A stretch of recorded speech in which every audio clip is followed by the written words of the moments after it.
सानो हुँदाखेरि हामीहरू यस ठाउँमा आउने गर्थ्यौँ। त्यसैले यो ठाउँसँग मेरो बाल्यकालदेखिको एउटा छुट्टै सम्बन्ध छ।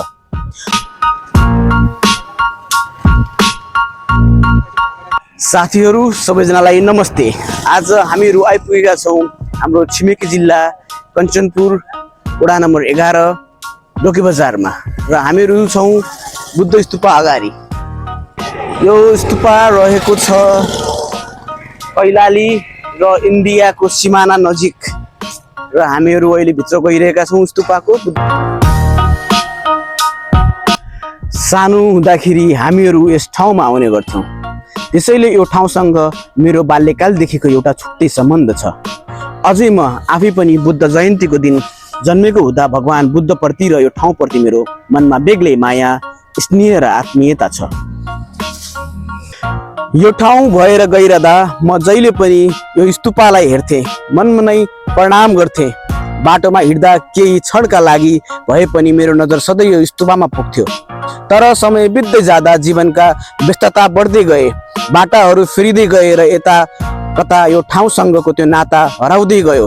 पुरानो माया, प्रेम र स्नेहबाट अलि टाढा भए जस्तो पनि महसुस भयो। समय त आफ्नै गतिमा भागिरहन्छ, हामी पनि समयसँगै टाढिँदै जान्छौँ। तर आज मलाई लाग्यो समयलाई मात्र भाग्न दिएर हुँदैन।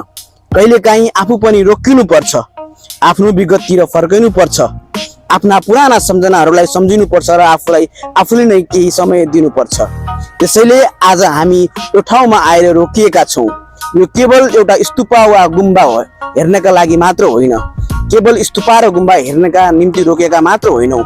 आज म र मेरो टिम हाम्रो बाल्यकालसँग भेट्न आएका छौँ। ती पुराना दिनहरू सम्झिन रोकिएका हौँ र वर्षौँदेखि मनमा लुकेका बसेका यो ठाउँप्रतिको माया फेरि महसुस गर्न रोकिएका हौँ।